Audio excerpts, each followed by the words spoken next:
Y el arbovirus, ¿sí? Rotavirus, habíamos mencionado cosas ya de este. Rotavirus tiene, bueno, la forma de una rueda, por eso el nombre, y la característica de este es que es de RNA de doble cadena. Y ustedes saben que RNA de doble cadena prenden los sistemas de defensa de las células, incluidos los microRNAs, ¿sí? Entonces tiene que crear una especie de organela pequeña proteica que se llama el viroplasma, donde puede hacer copias de sí mismo y adentro, ¿sí? Protegido de las nucleases, ¿sí? Ok, entonces, bueno, evidentemente este está detrás de problemas de gastroenteritis en niños y en infantes y en niños y también en personas inmunocomprometidas. Entonces, como se dan cuenta, esto puede infectar los enterocitos y romper los enterocitos y dañar varias cosas para que no pueda haber absorción, sino causa diarrea. Así que hay unas cosas que van a ser similares a varias toxinas que ya hemos visto de bacterias entéricas, ¿no? Bueno, no todos los pathways son iguales, pero lo que va a hacer en algún punto para causar diarrea es desregular los transportadores, algún tipo de transportador de alguna manera, ¿sí? Y lo hace induciendo la liberación de calcio. Si ustedes se acuerdan, las toxinas del cólera, por ejemplo, podría entrar y podría desregular la producción de calcio y eso prendía otras señales que abrían canales, ¿no? Va a ser algo así, ¿ya? Entonces, bueno, todos los niños han tenido este tipo de infección, la mayoría presentan anticuerpos desde los 2 años, se encuentra en las heces, ¿sí? y bueno, la contaminación es la mala higiene, normalmente encuentran esto en centros de cuidado de niños. Bueno, llevan las manos sucias de la boca y ese es el problema.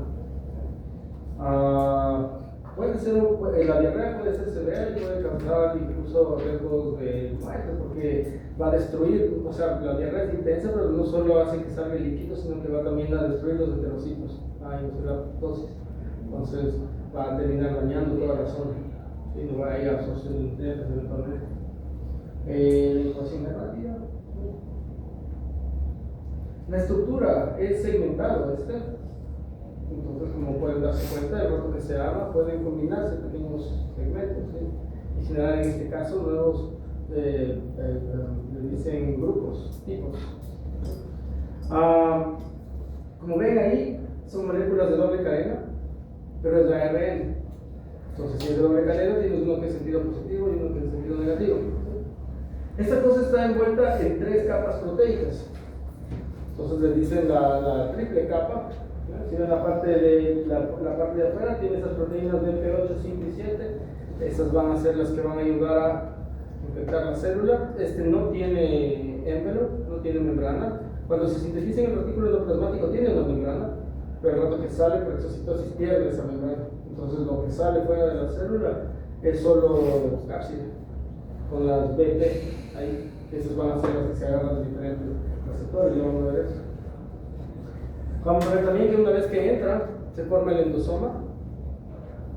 Hay el endosoma temprano y hay el endosoma tardío, ¿sí? Y cuando entra el endosoma, pierde la primera capa y se queda una partícula de 2 capas. A esa le dicen double layer particle, DLP, partícula de doble capa. Y esa se va a salir del endosoma. Y desde ahí va a empezar a sintetizar RNA y vamos a ver eso.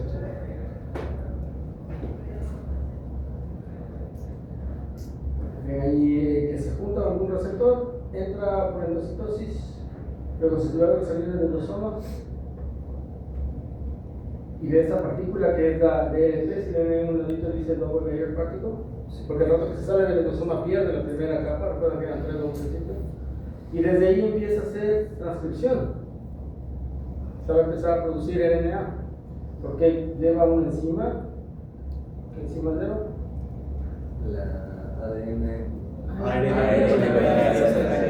Que es la que está ahí, ¿no? ¿Ustedes ven que está ahí? RDRP es RNA Dependent RNA Polymerase. Eso no hay, ustedes me han dicho, no, eso no tiene la célula, entonces tiene que llevar consigo. Entonces, una vez que ha salido del endosoma y está en el citoplasma, como pueden ver, esa enzima, ¿qué va a empezar a hacer? Va a empezar a producir RNA que sirve como un transcriptor.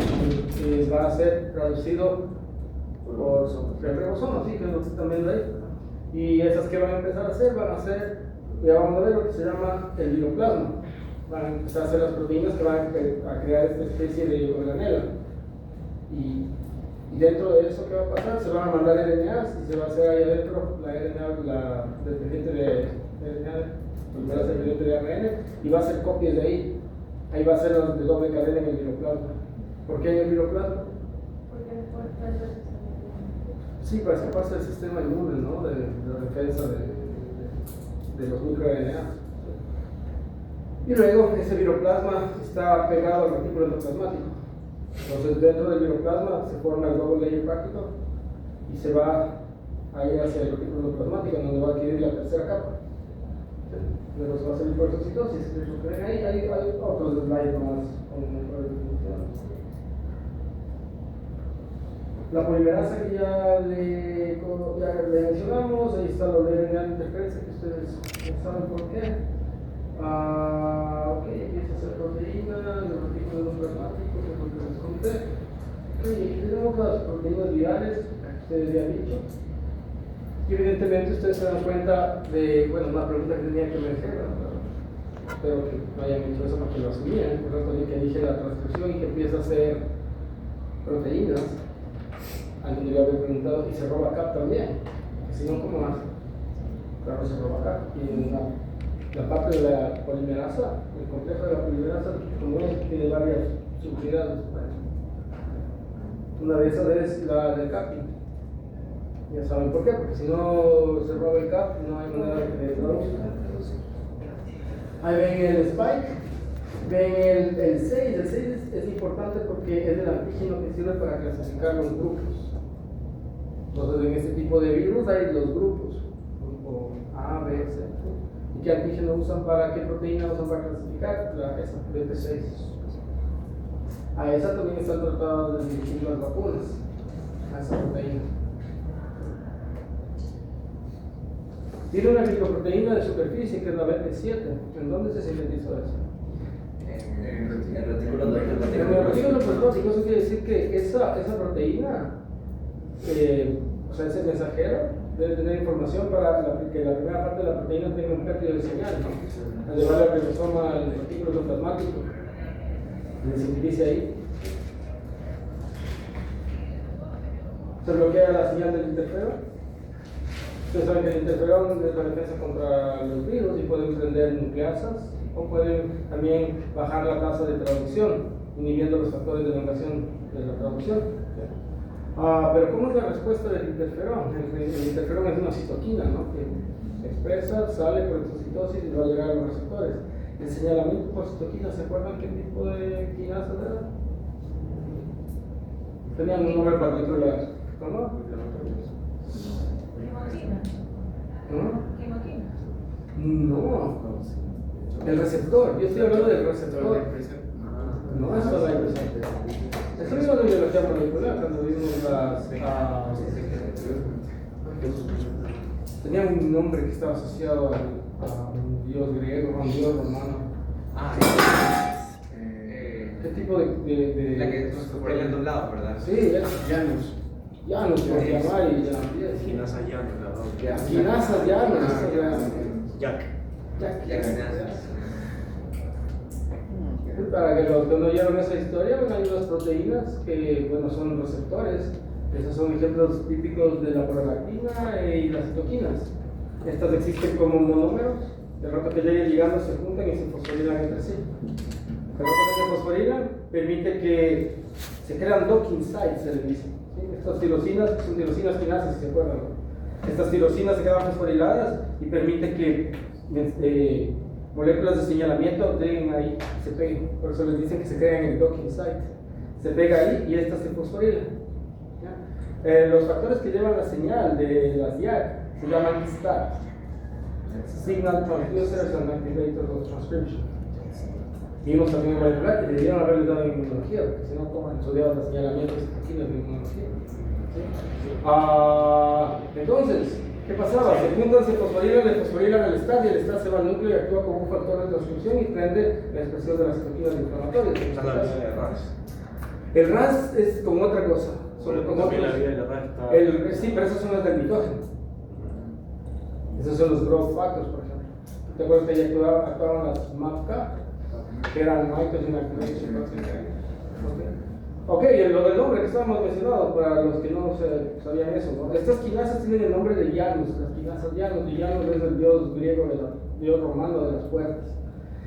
Tenía dos caras hacia los dos lados de la puerta, entonces, como esto tiene los sitios de fosforilación hacia los dos lados, tiene ese nombre.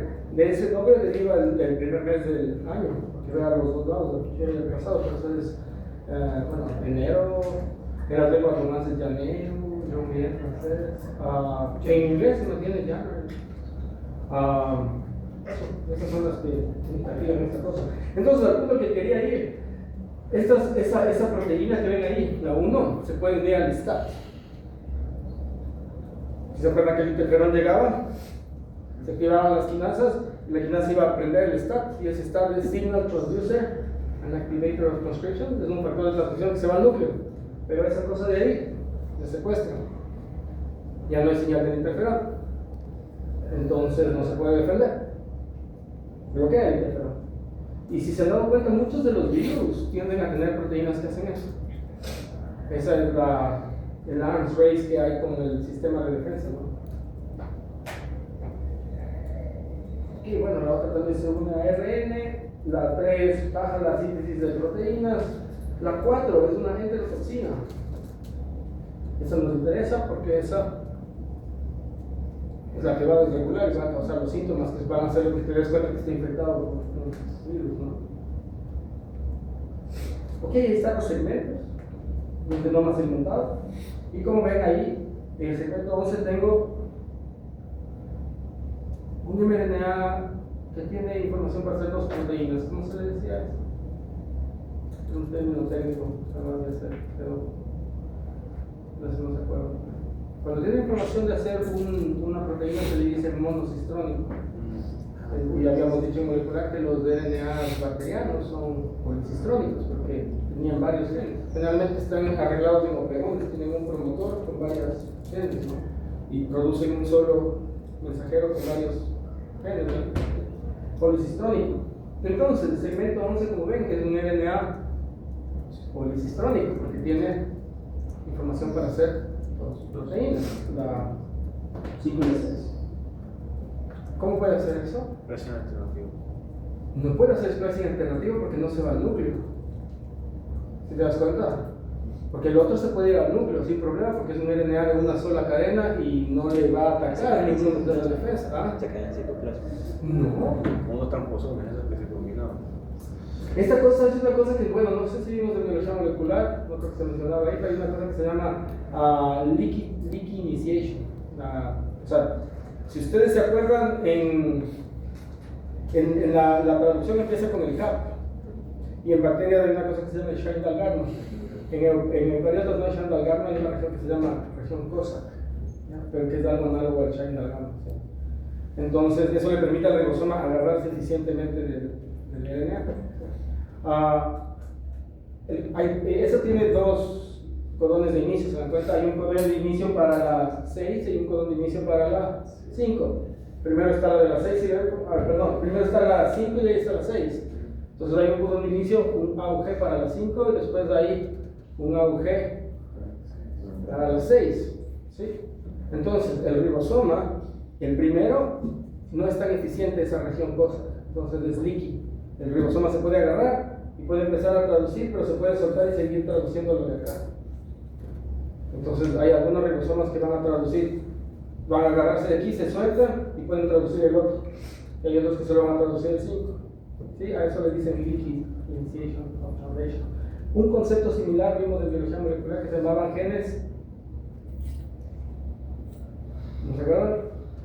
¿Cómo se podían hacer varias proteínas de un mismo gen? La respuesta es splicing alternativo. Los genes soldados. Los genes sobrelapados, porque los genes sobrelapados, el concepto era que en un mismo mRNA había dos codones de inicio diferentes, que es lo que estoy explicando aquí. Entonces, claro, de un RNA, ¿cuál es el término técnico para ese RNA?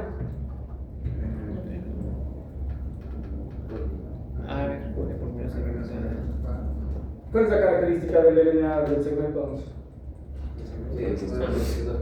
Entonces, ¿cómo le dirías técnicamente? Policistónico.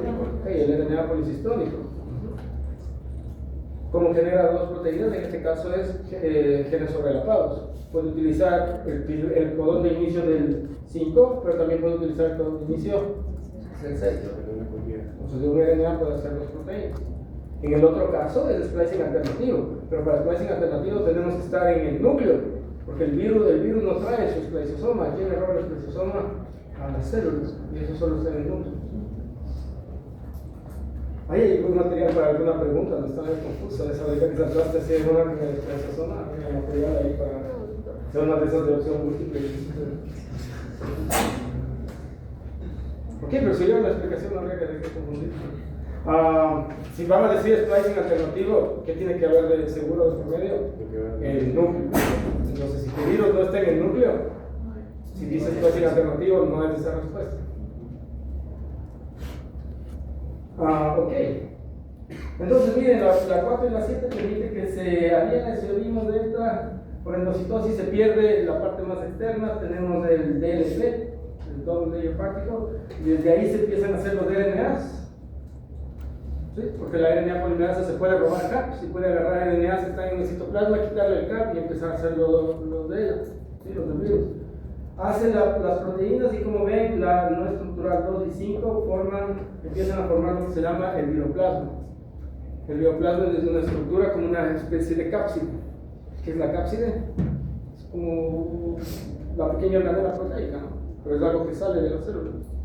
En este caso tiene una especie de organela que es como una cápside, todo es proteica. ¿Sí? Ustedes saben para qué hagan, porque dentro va a encapsular el RNA y aquí va a haber la replicación del genoma. Porque tiene, una vez más, porque tiene que hacerlo escondido para defenderse de los sistemas de defensa. ¿Sí? Es como una estrategia de las bacterias, si nos vamos a otro nivel de patógeno, las bacterias cómo se esconden del sistema inmune. Al menos, bueno, no de todo, pero de parte del sistema inmune. Puede ser que se apagan su metabolismo, se hacen. Sin resistor, sí, esa es una. Otras se hacen intracelulares. Porque si es intracelular, ¿de quién se puede escapar? De cualquier tipo de fagocitosis o detección por anticuerpos y el complemento. ¿De quién no se puede escapar? De la CD8. Esa no se puede escapar. Pero hay muchas intracelulares que desregulan el MHC y hacen que baje la expresión del MHC, entonces no puede decir estoy infectado y no se queda. Es más o menos lo mismo, ¿no? Esto tiene que entrar dentro del bioplasma para escapar de las defensas, y en este caso antivirales. Porque recuerden, si encuentra ADN o ARN, se prenden estos sistemas de defensa como el ADN de interferencia. Pero ¿cuáles son los sensores para detectar nucleótidos foráneos? ¿Cómo se llaman esos receptores? Los toll-like receptors, hay unos que se llaman NOT también, receptores NOT. Esos están en los endosomas. Y si encuentran esa cosa, se prenden y prenden factores de transcripción que van a prender el interferón. Pero como saben, esta cosa puede neutralizar la señal del interferón, pero encontrarlo de estar y no dejar que el interferón le prenda a la célula. Bueno, como ven, la partícula de dos capas se forma en el bioplasma y se sale a través del retículo endoplasmático. En el retículo endoplasmático adquiere la tercera capa, y la tercera capa, ¿qué proteína tiene? Bueno, si no sabes exactamente qué proteína, ¿qué característica tendría la proteína que está en la capa esa? Ajá.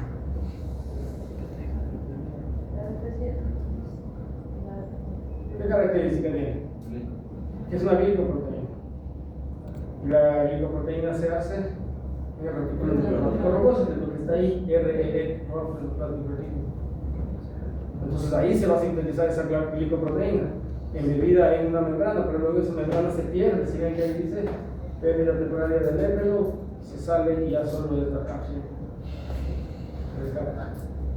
Más definido aún, utiliza varios receptores, entre ellos unas integrinas y un complejo de Hitchcock complex. No nos vamos a entrar en esos detalles. Se agarra evidentemente de un receptor y entra por endocitosis mediada por receptores. Recuerden que cuando entra pierde la capa más extrema y queda la partícula de doble capa, y desde ahí empieza a ser RNA. Como todos los virus, los grupos del virus de RNA van a ser dos grandes pools de RNA. Uno para una cosa y otro para otra cosa. Hay RNA para Estructurales. proteínas y el otro RNA para el genoma. Tienen que hacer dos cosas, ¿no? Entonces, si ven, hace primero, ¿qué empieza a hacer primero? Las proteínas. Porque si no hay viroplasma, no le conviene empezar a hacer la replicación del genoma. Entonces, lo que primero hacen es hacer RNA para que se traduzca, y ahí tienes ya, se empieza a hacer el viroplasma, y como ven, una vez que está el viroplasma, dentro del viroplasma hay la replicación y se ensamblan las dos primeras capas.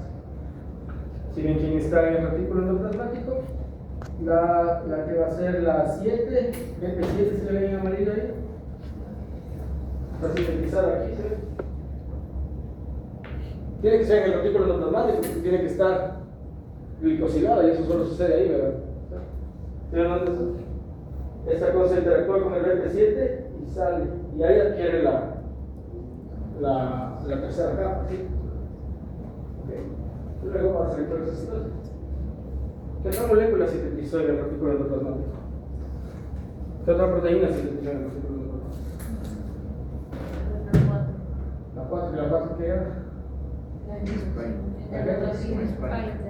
La endotoxina. ¿Y cuál sería la relación entre la endotoxina, la enterotoxina en este caso?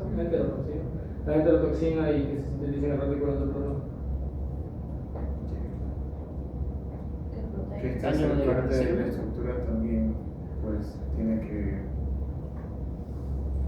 No sé por qué me ven a mí.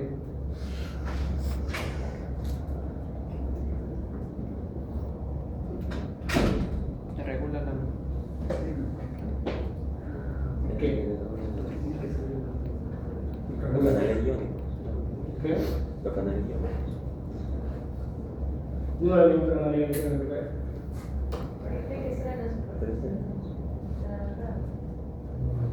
No, la que tiene que ser a la superficie de la membrana es la BP7.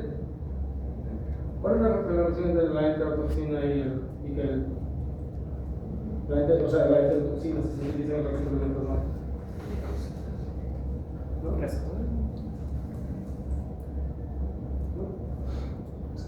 ¿Son receptores?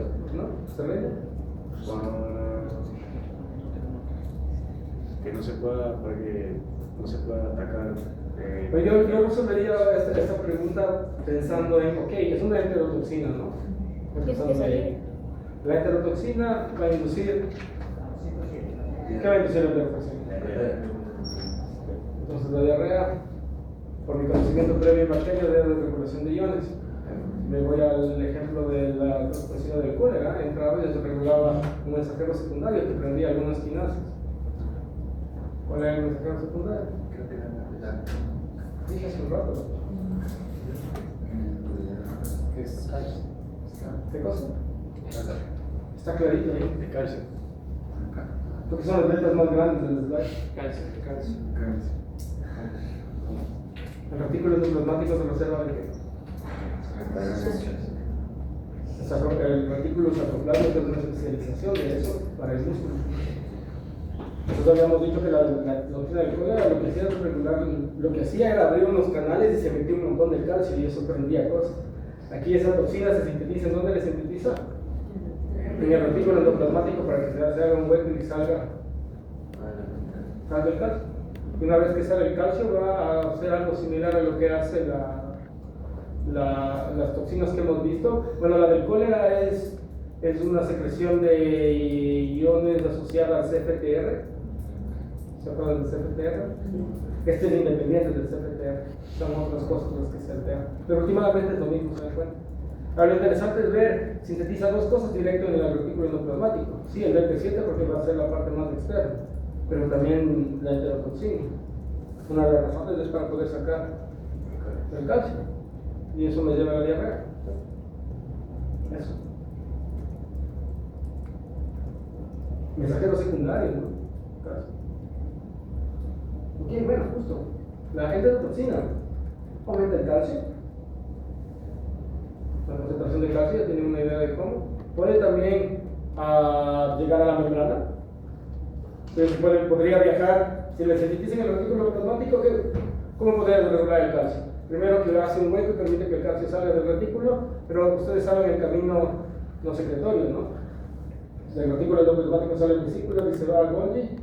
Y de Golgi, bueno, ahí se le cortan los azúcares, se le quita algunas cosas.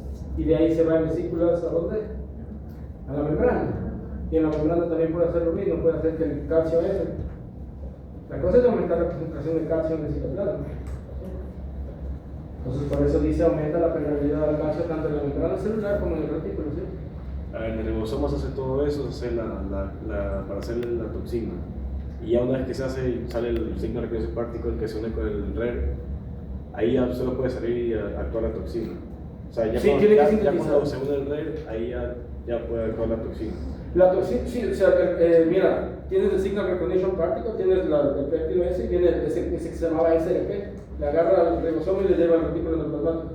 El ribosoma lo que hace es sintetizar la proteína metida en la membrana del retículo. Pero el rato que sintetiza, esa membrana es como una especie de poro que va a hacer que salga calcio. Entonces no le importa que salga afuera de la célula. Como te dice ahí, el detalle se regula en dos lados. Si te das cuenta directamente en el retículo endoplasmático, pero este poro puede salir en una vesícula y se puede ir a Golgi y también se puede ir a la membrana y parquearse en la membrana y abrir los canales, abrir de la entrada de calcio desde la membrana, ¿me entiendes? Y podría entrar en la membrana y salir del retículo. Abre dos vías. ¿Sí me sigues? Sí. Abre dos vías, por eso dice permeabiliza a nivel de la membrana y a nivel del retículo endoplasmático. Últimamente, que ven ahí en verde, aumenta la concentración de calcio. Y la concentración de calcio va a regular varias cosas. Algunos transportadores, como el cloro, pero no es del CFTR, son otros transportadores. Y ustedes saben, si empieza a salir soluto al lumen, el agua va a salir detrás del soluto, diarrea. También lo que puede hacer es hacer que se secrete la 5H, pero es una serotonina también creo, que induce el enteric nervous system, ENS, sistema nervioso entérico. Se empieza a mover, el calcio, ¿sí? Que induce es un feedback positivo. ¿Saben lo que es un feedback positivo? Que hay una reacción y el resultado de esa reacción hace que se aumente y se aumente y se aumente. ¿Sí ven? El calcio hace que aumente la diarrea, que aumente el sistema nervioso, y eso ¿qué va a hacer? Va a aumentar la diarrea por el movimiento. Un feedback positivo. Los feedback negativos, ¿cuáles son? Uno que suprime Uno que suprime, sí, algún ejemplo que tenga en particular. Bueno, no tiene un ejemplo en particular, pero bueno, siempre se explica los feedback negativos con la regulación de que realmente de hormonas, ¿no? Recuerden que por ejemplo tienes el hipotálamo que secreta una cosa que actúa más abajo, arreglándola y otra y otra y otra hasta llegar a producir las hormonas sexuales, por ejemplo. Entonces imagínate que tienes una reacción enzimática, aquí tienes el sustrato, viene la enzima y hace el producto, etcétera, etcétera, etcétera, etcétera, hasta que se forma este producto final. ¿Se entiende? Ok, si es que no hay un par de este pathway, ¿qué va a pasar? Este sustrato se va a seguir destruyendo hasta que se va a acabar el sustrato. Y si se acaba el sustrato, ya no va a haber producto final. Entonces estas reacciones enzimáticas tienen que autorregularse. ¿Cómo se autorregular? Con retroalimentación negativa. Este producto final tiende a inhibir la enzima 1, ¿se dan cuenta? Que la enzima 1 que hace le corta esto en esta cosa y va a venir la 2 y va a cortar para hacer el producto final. Si es que no hay una inhibición, ¿qué va a pasar? Sigue estimulando. Las reacciones químicas se autorregulan a sí mismas o no, porque este producto final tiende a inhibir la primera reacción. Como hay demasiado de esto que pasa, todo esto se inhibe y ¿qué vuelve a aumentar? La concentración de sustrato, porque si inhibimos esta enzima, ¿qué va a pasar? Ya no le va a degradar al sustrato, ¿qué va a aumentar? El sustrato que va a disminuir. Y cuando disminuya lo suficientemente el producto, esto ya no va a estar inhibido y va a empezar a volver a cortar, ¿se entiende? Eso, se autorregula solito. Así funcionan las hormonas. Eso se llama negative feedback, que es una retroalimentación negativa del inhibido. Esto es una retroalimentación positiva, más del producto hace más de la reacción, más. Otro ejemplo de feedback positivo era la epigenética, ¿se acuerdan? Había una proteína que reconocía los grupos metilos y venía unas que se llamaban policomos. Sí, y venía la policom 1 y esa le traía a la 2 y esa 1 le trae a otra 2 y otra 2, es un feedback positivo y apagaban todo el cromosoma X. Recuerden que hay otras que se llaman así. Ok, bueno. ¿Qué más hace? Induce apoptosis porque aumenta el calcio tiende a meterse a la mitocondria y desregula el metabolismo de la mitocondria y termina saliendo ¿qué cosa? Se por el VAX y prende ¿qué cosa? Las casas, sí, las iniciadoras que van a prender las efectoras y que inducen apoptosis. Entonces, si ven el calcio derrega por varias cosas, ¿no? Y el problema de la apoptosis es que se pierden los enterocitos. Si pierden los enterocitos, baja la absorción. Empieza a perder las células y recuerden que en las criptas que hay células madre que viven en un nicho de células madre que reciben señales para que queden como célula madre. ¿Qué sucede? Se divide, esta se queda como célula madre y la otra migra por la velocidad y puede tomar varios destinos celulares. El más común, el enterocito. De hecho, si no tiene ninguna inducción de las vecinas, el estado por default es enterocito. Pero si recibe señales de las vecinas, puede diferenciarse en qué otro tipo de célula. Las caliciformes, que botan los panel cell, que botan antimicrobianos. Hay otros que se llaman chromatin cells, que botan hormonas. De hecho, esa NSP4, como ven, también puede ser la NSP4. Esta NSP4 ya entendieron, se puede ir a la membrana, pero hay algunas que se pueden secretar, se le puede botar fuera de la célula. Y esa puede ir y prender las cromafinas, y las cromafinas botan serotonina y activan el enteric nervous system, y va a haber peristalsis. Entonces, esa toxina actúa intracelularmente, pero también puede actuar extracelularmente. Ok, entonces si ven, todo eso causa diarrea, causa vómito y además hay otra característica más que hace una inhibición no competitiva de ese transportador que muere. Estoy al lado de aquí, parte superior izquierdo.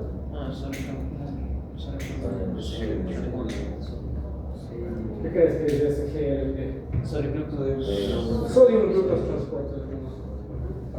Es un transportador. Recuerden que el GLU4, esa historia es para músculos y adipocitos, ¿no? Toda la relación con la insulina.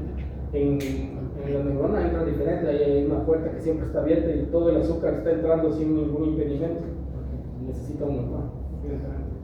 En los enterocitos usa un gradiente de sodio. Ustedes saben que el transporte tiene la bomba de sodio y potasio, ¿no? Y hay un gradiente de sodio fuera que va de mayor a menor concentración. ¿Y qué lleva? La glucosa en este caso. El sodio va de mayor a menor concentración. ¿Recuerdan que hay una cosa que se llama cotransporter? Sí. Porque la bomba de sodio y potasio es un transporter. Uno saca otro. Entonces, inhibición no competitiva, ¿qué quiere decir? Que no compite por el sitio activo. Es decir, puede unirse a otro lado. Pero ese, como se une a otro lado, le cambia la forma a la proteína y le hace súper ineficiente en que pueda absorber azúcar. Entonces, ¿qué pasa? ¿Cómo puede inducir eso la diarrea? ¿Cómo puede ayudar a la diarrea eso? O sea, esta característica que aumenta la diarrea. Porque si le daña, no puede meter sodio de regreso a la célula que tampoco puede entrar el azúcar. Entonces, ¿qué aumenta en el lumen? Más soluble. ¿Se dan cuenta? Porque lo primero que hacía el calcio era hacer que salgan los iones fuera de la célula, ¿no? Pero esta cosa lo que te está desregulando es que pueda meter el sodio y pueda meter el azúcar. Entonces todo eso se queda en el lumen, que está aumentando la concentración de células. Y mientras más soluto haya, más agua va a salir. Entonces, si ven, esa enterotoxina puede desregular varias cosas. Bueno, el calcio y eso desregula un montón de cosas. Bueno, esto es lo que ya habíamos visto, pero es otra gráfica, un poco más clara. Si ven ahí, entra en el endosoma tardío pierde la tercera capa y se vuelve DLP, Double Layer Particle. Y de cuando esa partícula empieza a producir sus RNAs. Si ven que muchas cosas empiezan a traducirse y se empieza a producir ahí está el antagonista del interferón, por ejemplo, y el que para la producción del hospedero. Y se crea el viroplasma. ¿Y qué pasa dentro del viroplasma? Se puede dar la replicación sin problema y se pueden formar los RNA de doble cadena y ahí dentro se van a ensamblar las dos capas. ¿Sí? ¿Qué se ha sintetizado en el retículo endoplasmático? La toxina. Dos cosas, ¿no? El BP7, que es el spike, y la toxina, el NSR4. Luego, ¿qué sucede? Se pierde la membrana y queda la partícula triple que va a salir por exocitosis. Entonces, aparte de dañarle porque le está haciendo hacer camino secretorio cuando no debería, le está haciendo botar cosas. Usted sabe, la toxina esa en particular puede regular interna o externamente. Ahí está la explicación de este gráfico. Una presentación, evidentemente diarrea, vómito, fiebre, dolor abdominal.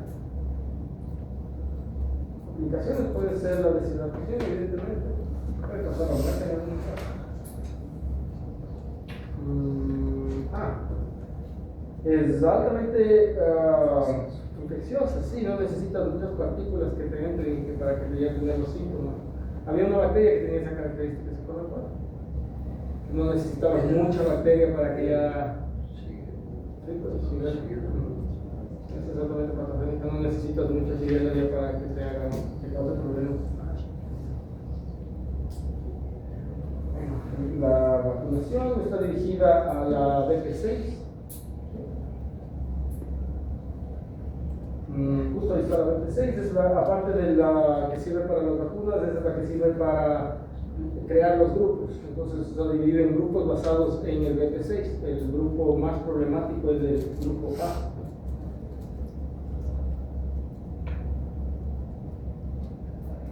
Anticuerpo neutralizante. Porque hay anticuerpos no neutralizantes. ¿Qué quiere decir eso? ¿Cuál es la diferencia? Porque bueno, aquí te dice que la BP4 y BP7, estas cargan epítopes, o sea, pedazos de proteínas que pueden ser importantes para crear anticuerpos neutralizantes. Si hay un anticuerpo neutralizante, debe haber un anticuerpo no neutralizante. ¿Cuál sería la diferencia? Los neutralizantes causan inmunidad. O sea, últimamente se puede pegar e inducir que el resto del sistema se coma el patógeno. Los no neutralizantes le van a reconocer, pero no van a inducir la defensa. O sea, le reconocen, pero no le pueden neutralizar. Y eso es un problema que vamos a ver en el dengue. Cuando te infecta diferentes tipos de dengue, te infecta el tipo 1 y te salen anticuerpos para el tipo 1. Pero si te infecta el tipo 2, no es neutralizante para el tipo 2. Y encima facilita que se meta los macrófagos. Es un concepto importante. Patogenicidad, bueno, hemos hablado de la patogenicidad, creo que ampliamente. Hay un montón de cosas de ahí para sacar material para preguntar, ¿no? Complejo, un poco el padre. ¿Qué más? Miren, por eso estaba hablando de las células madre. ¿Sí? Las células madre van a moverse, van a tomar un destino celular. Pero el problema es que, ¿cuál es la tasa de movimiento? Entonces, si se dan cuenta que esas células están aquí y empiezan a migrar y llegan hasta la punta de la velocidad. ¿Y qué pasa cuando llegan a la punta de la velocidad? Se salen. Les dicen de shut off. Y se salen al looping y les vas a perder. Entonces, tiene que haber una tasa de cuánto se pierde y cuánto salen nuevas. ¿Entienden? Pero, ¿qué pasa si se están destruyendo las células de la velocidad? Porque tiene que haber un balance en cuántas son shut off y cuántas salen nuevas de la cripta. ¿Se entienden? Hay un balance. Pero si empiezan a morirse estas por otro efecto, no alcanzan las células a llenar los huecos que quedan, ¿entienden? Entonces empiezan a subir células que son inmaduras. Y una célula inmadura en este caso sería...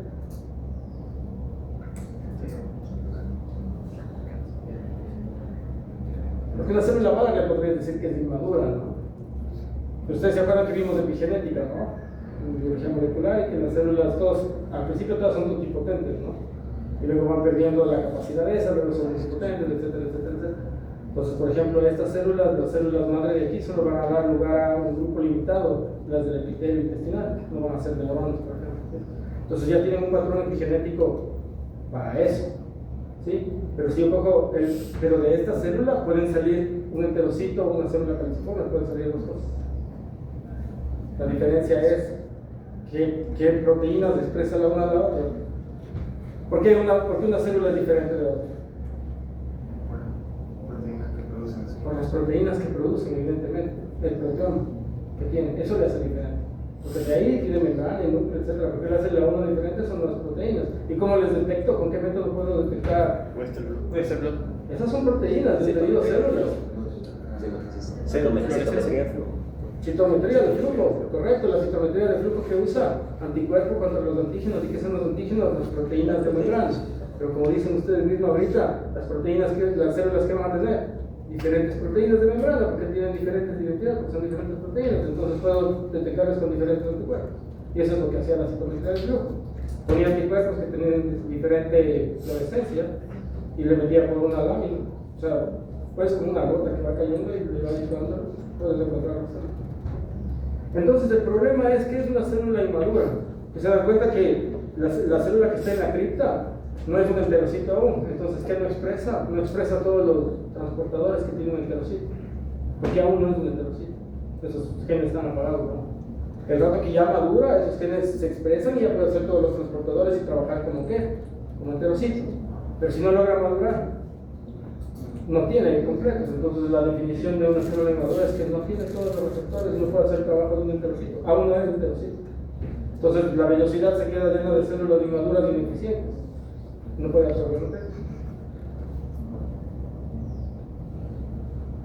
Ok, el secretorio y el interferón son importantes para la defensa, pero bueno, es importante. Ok. Aglutinación en látex. Esas pruebas hemos visto alguna vez, están basadas en anticuerpos, ¿sí? Pero el problema es la cross-reactividad, ¿no? Falsos positivos. En ELISA, ustedes conocen el ELISA, hay varias fuerzas, hay varias formas del sándwich. Puedo determinar los anticuerpos con el ELISA, pero también puedo determinar los antígenos. ¿Sí? El sándwich, sí, tienes un anticuerpo, viene el antígeno y viene el otro. ¿Qué necesito en el ELISA? Generalmente es quimoluminiscencia, pero también ser fluorescencia. Y queda el otro que viene ahí arriba, que es IEM, que es Immune Electron Microscopy, que es la técnica que se supone que muestra lo mejor de los dos mundos que tienen de microscopía, porque recuerden que en la microscopía vimos en las primeras clases, puedes ver con el haz de luz, pero ¿cuál es la limitación? La longitud de onda es demasiado amplia y hay cosas más pequeñas de la longitud de onda que no podemos ver con la luz, que usan electrones, porque eso también se actúa como onda partícula, ¿no? Hay una longitud de onda más pequeña y puedes definir cosas más pequeñas. ¿Cuál es la ventaja de mezclar la inmunodetección con la microscopía electrónica? Que tú puedes detectar lugares utilizando un anticuerpo. Y ese anticuerpo le ponen aquí oro. ¿Cuál es el problema de la limitación de la microscopía de electrones? Tienen que fijar la muestra. O sea, por ejemplo, en la microscopía de fluorescencia no tienes que marcarle a la célula necesariamente. Te fijas y le disparas la luz y ves como la green fluorescent protein está ahí moviéndose. Pero en la microscopía de electrones tienes que fijar la muestra, entonces toca matar. Entonces lo que hacen aquí es cogen la muestra, le ponen los anticuerpos, luego le fijan y a esa parte fijada le disparan electrones. Pero como el anticuerpo tiene es oro, átomos de oro ahí. Y cuando los electrones lo golpean, en la foto puedes ver manchas negras, pero de mayor definición, ¿entiendes? Pero la mata también. Claro, pero eso es el problema. Entonces, si tiene mezcla la inmunidad, que yo puedo detectar lo que quiera, pero mejora la definición porque es microscopía de electrones. Entonces, es immune electron microscopy. ¿Sí ven? Si tiene la palabra inmune, ¿qué tiene? Anticuerpos.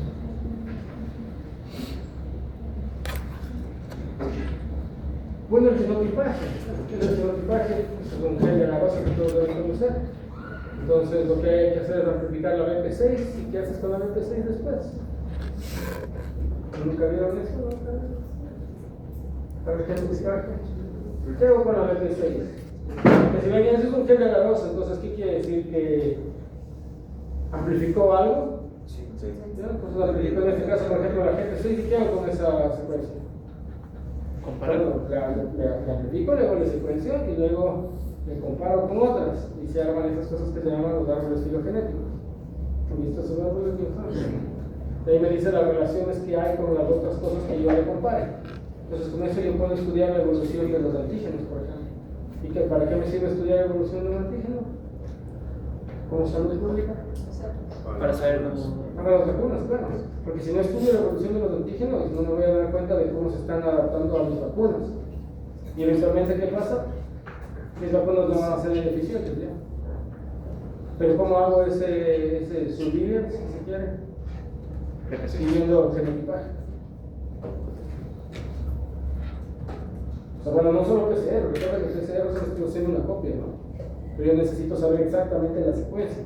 Entonces tengo que mandarle a secuenciar en ese Sanger sequence.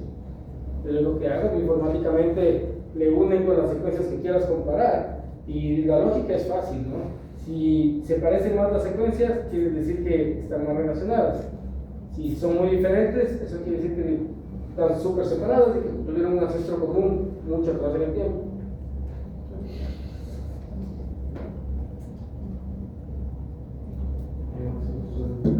La partícula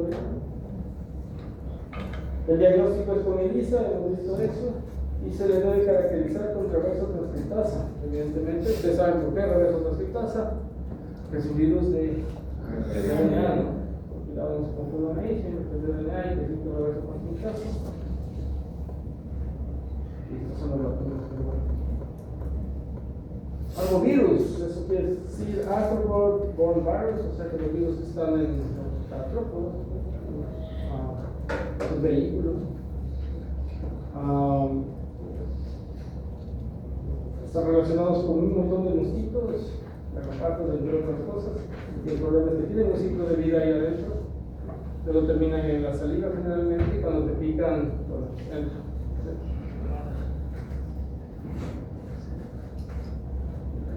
hay un montón de virus, se conocen algunas cosas, ¿sí?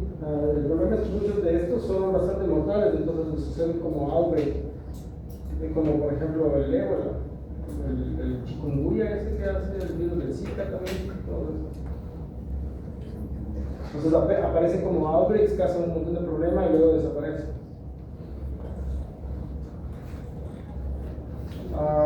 Es un virus de RNA, pero bueno, puedes encontrar de RNA de simple cadena, hay uno que es de doble cadena, es el Rovirus,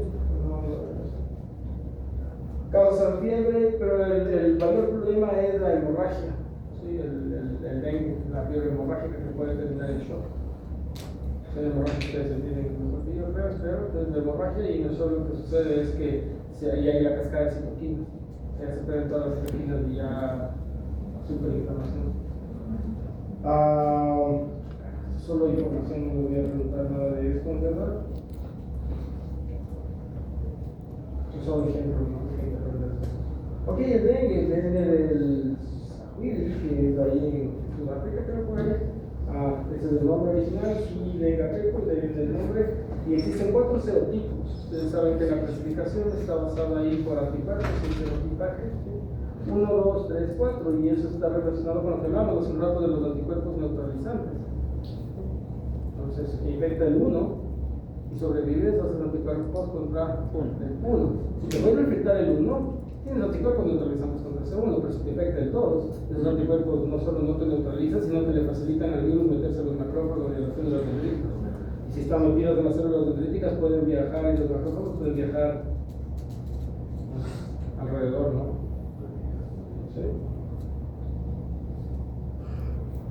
Está metido por este aéreo del Titi, bueno, hay otros, esos son el mosquito ese. Incubación puede progresar. Ese DHF es dengue hemorrhagic fever, hemorrágica, y este es el shock syndrome. Puede terminar en eso. Y el problema es evidentemente niños, adultos mayores de los inmunoprometidos. ¿Cuál es el problema? Uno de estos problemas es el límite urbano, ¿sí? ¿Cuál es el problema con estos vectores? Que los vectores viven en sus ecosistemas y al rato que la frontera del urbana se extiende, ¿qué pasa? El Homo sapiens entra en ecosistemas donde no estaba y había un montón de virus que variaciones de ese virus pueden saltarnos. No la idea de los SARS. Sí, entonces, ¿cuál es el problema aquí? Justo. Límite urbano, ¿qué pasa? Es que se contacta con estos vectores. Y el problema de esto es que aumenta en lugares que el crecimiento urbano no es evidentemente estratificado o planificado. Miren ahí, urbanización rápida y no planeada. Ustedes saben, Latinoamérica es uno de los ejemplos más grandes de eso. Las ciudades eran pequeñas, ni ciudades de los países para allá, ni pueblos. Dependiendo del centro y cómo iban llegando a las periferias. Así crecieron todas las ciudades de aquí y que venían a trabajar desde el campo. Y después se nos voy a contar, pero aumentó eso con la industrialización, después con la poca industrialización que hubo, un montón de migración del campo a las ciudades, pero ¿a dónde llegaban? A las periferias. Y al principio, ¿cómo empiezan a desarrollarse las periferias? Con migraciones. Empiezan migraciones sin ningún servicio público. Y luego los municipios tienen que regularizar ya esas migraciones y así terminan llegando los barrios hacia afuera, hacia afuera, hacia afuera, hacia afuera.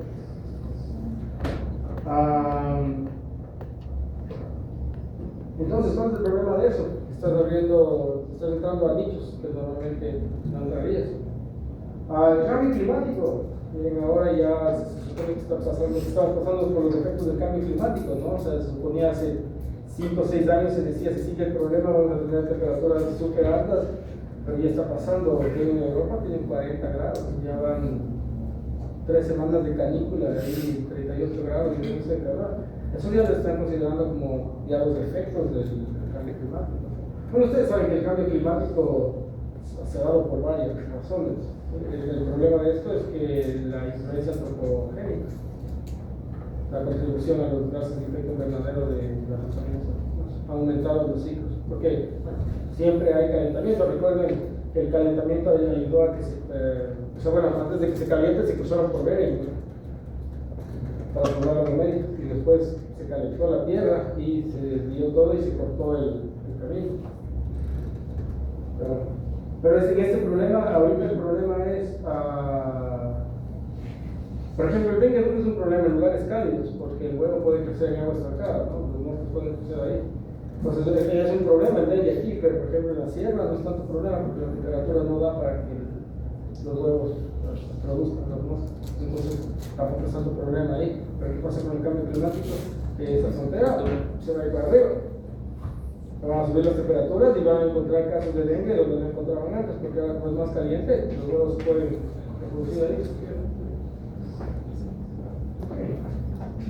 Esos son los vectores, pero no vamos a entrar en los ciclos de vida de los vectores, ¿verdad?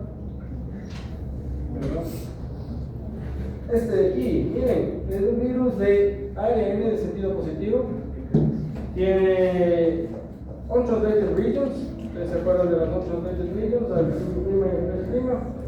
Entonces, con el 5' le permite tener ese espacio donde puede el ribosoma pegarse para llegar hasta el primer codón de inicio. Y la 3' UTR se hacían estos herpes que le ayudaban a que no le destruya las nucleases del citoplasma.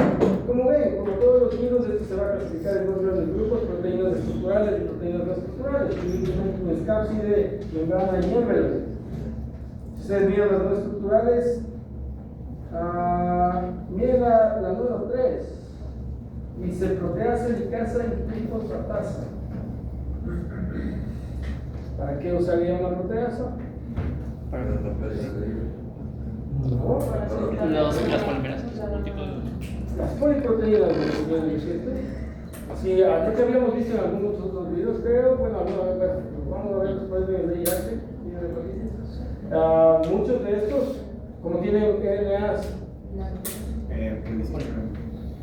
policistrónicos, claro, como tienen RNAs policistrónicos, pueden producir una proteína larga con varias proteínas metidas en una misma. Y luego, ¿cómo les separan? Tienen que producir una proteasa que les corte sus unidades independientes para la función. Entonces, si yo digo que un virus tiene un gen que codifica para una proteasa, la información que puedo derivar, la primera que puedo derivar es ¿qué hace poliproteínas? La segunda que puedo derivar,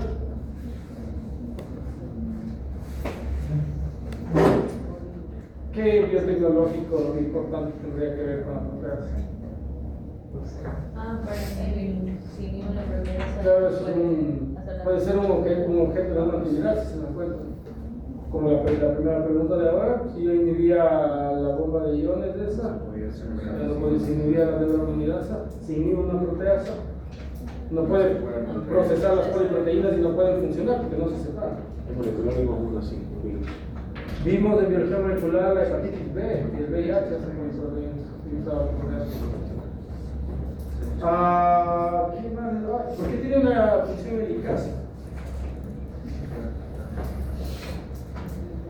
Para desarrollar el pequeño transcripcional interactivo. Para cuando tiene que ver que el RNA tiende a lograrse así, para que le pueda agarrar y le pueda ir replicando, le pueda ir copiando, tiene que ir abriendo.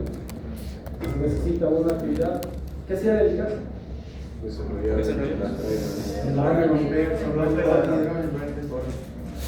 Rompe los puentes de hidrógeno. Recuerden que en la replicación una eficacia va rompiendo los puentes de hidrógeno para que se abran los dedos. Entonces aquí lo que tienen que imaginarse es que el RNA no es que está así. El RNA está doblado. ¿Y cómo le tiene que abrir para poder replicarle? ¿Cómo le abre? Esa misma proteína tiene varias dominios.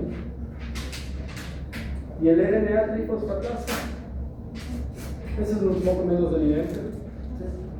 Empieza, si ustedes recuerdan, empieza a pegar nucleótidos, ¿no?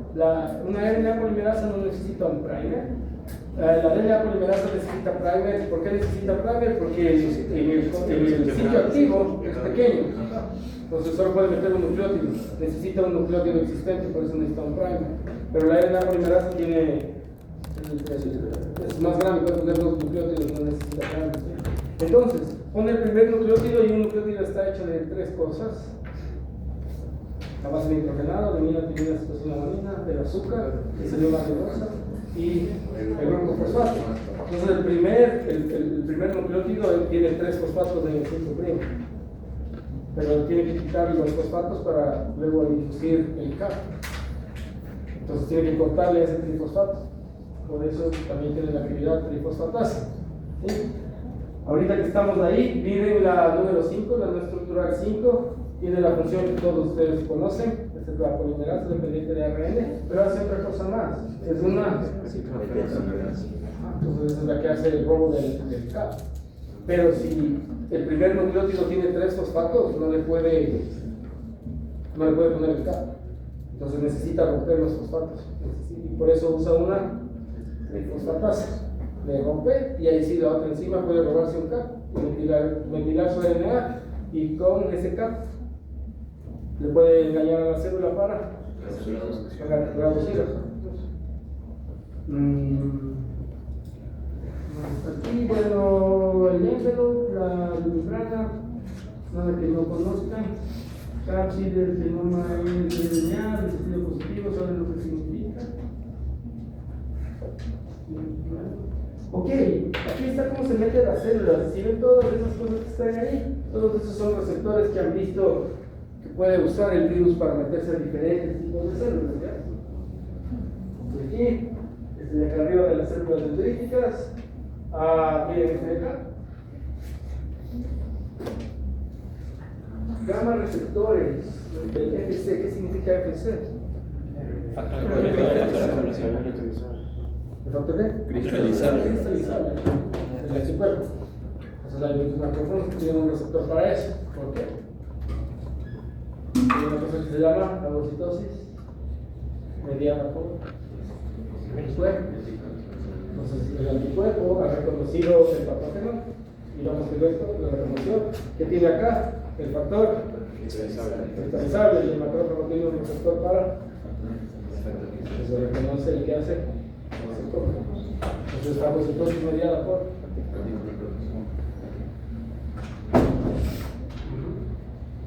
Entonces, ese va a ser el problema de los anticuerpos no neutralizantes. Reconocen, pero no pueden neutralizarle. Lo que sucede es que le reconocen. ¿Qué va a hacer el macrófago? Se une al factor cristalizable y le mete. Y ahora ese macrófago de que está infectado del virus. Entonces miren ahí, esto es igualito, ¿no? Igual, hay un desbalance, el pH se puede salir del rizoma tardío, ley Mendelssohn. Es un virus de RNA, todo su replicación sucede en el retículo endoplasmático, no tiene que irse al núcleo. La influenza tenía que irse al núcleo porque si es splicing, ese no se va al núcleo. Se queda ahí otro ejemplo donde sea la hepatitis C, que se quedaba en el. La RNA polimerasa dependiente de ARN va a ser molde negativo para luego hacer más copias de positivo, ¿no? Como ven aquí, se ensambla todo aquí, se pasa a Golgi, y en Golgi hay un clivaje por una proteína que se llama furina, que sale corte y le permite salir. Esta furina también va a cortar las partículas del VIH. Entonces es una proteasa que ha sido explotada por varios virus. La le va cortando. ¿Recuerdan que eso hacía la neurominidasa? En el caso de la neurominidasa, entonces secuestran esa furina que es de la célula misma. Le va cortando para que pueda salir. Ahí está la explicación de eso. La patogénesis se replica en los órganos, luego se puede salir, meterse a las células blancas o a los cells, que habíamos estado discutiendo. Y aquí viene este concepto de la infección primaria. Mira, la infección primaria está relacionado con el virus, el tipo de virus que te dé. Si te da el dengue 1, por primera vez es infección primaria. Si te vuelve a infectar el dengue 1, se sigue considerando primario, porque es del mismo tipo. ¿Entienden? Y parece ya tienes defensa. El problema es la infección secundaria. Y secundaria no es la que te sucedió en el tiempo, sino que es otro tipo. ¿Entienden? O sea, si me volvió a infectar el dengue 1, me infectó ya y me vuelve a infectar el 1, sigue siendo primaria. El problema es que si me infecta otro tipo. Y esa es la infección secundaria. El problema de eso son los anticuerpos no neutralizantes que mencionamos hace un rato. ¿Tienes anticuerpos contra cuál? Contra el tipo 1. Estos anticuerpos hacen cross-reactividad con el otro, pero no lo neutralizan. ¿Y qué le ayuda? A que se metan los macrófagos de las células dendríticas. ¿Qué hacen las células dendríticas de los macrófagos? Se van a meter esos anticuerpos. Y están ayudando al virus atrás. Terciarias no hay. Terciarias no hay. ¿Terciaria? Sí, no diga 3. ¿Las qué? No hay tercera infección terciaria.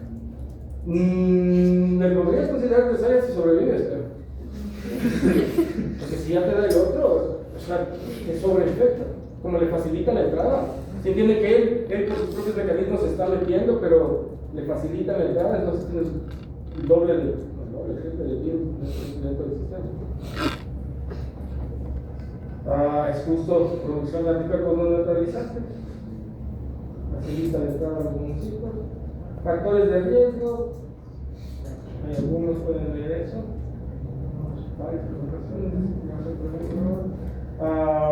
Ok, eso es lo que estábamos hablando. La infección heteróloga. ¿Cuál será la infección heteróloga?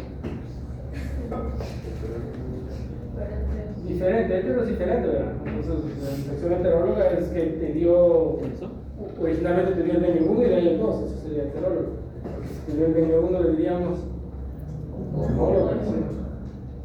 Hetero es otra, ¿no? Como heterocromatina, ¿se acuerdan de eso? Que se llamaba heterocromatina porque no hacía nada. La otra era la verdadera cromatina. Ahí está el receptor FC, que vimos hace un rato. Y bueno, lo que sucede es que va a haber una sobreproducción de interleuquinas inflamatorias que va a levantar la permeabilidad vascular, la hemorragia principalmente. Esas son manifestaciones clínicas. ¿Se puede haber una pregunta de eso? Medio como ayuda, ¿no? Porque estas preguntas de manifestaciones clínicas, ¿qué le pueden hacer complejo a eso? A menos de que quieren que se haga casos clínicos, pero no.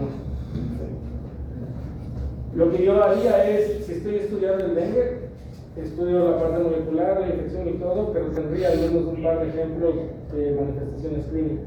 Entonces, si es pregunta abierta, yo puedo decir, sí, infecta de estas maneras y esto lleva a este tipo de condiciones, y pones unas 3 como ejemplo, está bien. El diagnóstico, evidentemente el diagnóstico va a ser utilizando el PCR. La remesa transitasa tiene que ser, porque es de ARN, ¿verdad? Hay que hacer el cDNA. SAC, que se llama NASVA, eso es de ácidos nucleicos. Eso pones una sonda y la sonda se va a revisar si es que está tu virus ahí. ¿Qué tienen que hacer la sonda? Flores. Detección de antígenos, de detección serológica, ustedes ya saben, pueden hacer una ELISA, pero pueden también hacer el aislamiento del virus, pero ustedes saben cuál es el problema del aislamiento del virus. Como ven ahí, tienes que tener cultivos celulares, tienes que tener cultivos de células del mosquito y cultivos de células de humano para poder ver que ese virus necesita estar un rato en células del insecto y después en el otro. El diagnóstico. Confirmado, ustedes saben, el SARS-CoV-2, para confirmar tenías que hacer PCR. Entonces, si ven, altamente sugestivo sería pruebas positivas serológicas, pero para confirmarle ya tengo que ver el PCR o el cultivo. Marcadores. ¿Cómo hacer más compleja la respuesta que estábamos hablando? Que digo, del virus es de este tipo. Estas son las proteínas que tiene, estas son las clasificaciones, cómo le detecto, es importantísimo. Y la otra cosa que sería, ¿qué cosas tengo que monitorear? Recuerden que en la hepatitis infecciosa había una pregunta de eso, o sea, bueno, ¿qué tienes que monitorear? Era la embolia y otras cosas que respondieron en las revisiones. Aquí, ¿qué hay que monitorear? Estas cosas que ven ahí. ¿Por qué? Porque esas son señales de posible daño. Miren ese sulfato de heparina. Te muestra el daño endotelial, entonces hay que buscar los niveles de ese, te daría una idea de que tiene un daño que es positivo por dengue, pero saben que esa cosa puede evolucionar a reacción y eventualmente shock, entonces hay que ir viendo los marcadores. La otra es la fetraquina, que igual tiene que ver con la respuesta inflamatoria, la albúmina. ¿Por qué la albúmina? Porque te muestra el D, que era el SDF. Vascular endotelial, evidentemente le vas a ver a ese para medir la permeabilidad vascular. ¿Y qué del otro? Este de ahí, el de Schramm, que quiere decir Vascular Cell Adhesion Molecule. Igual como respuesta a la activación endotelial y a la respuesta inflamatoria. Entonces, si ven una vez más, para una respuesta, ¿le disputa el virus? Si tiene una pregunta, algo así, ¿le disputa el virus? ¿Qué habría que mencionar? Estructura, genoma del virus, características del virión, cómo infecta, qué células infecta, cómo se replica ahí adentro, qué causa, qué más es fundamental, cómo le detecto, qué marcadores de sigo. Esa sería la mejor. Si es que hay por ahí un tratamiento, pues que mejor, ¿sí? Ok, eso fue el otro virus y el virus. Tenemos 3 presentaciones de hoy. En una semana vamos a ver hepatitis. Esa clase son los detalles que ustedes ya conocen.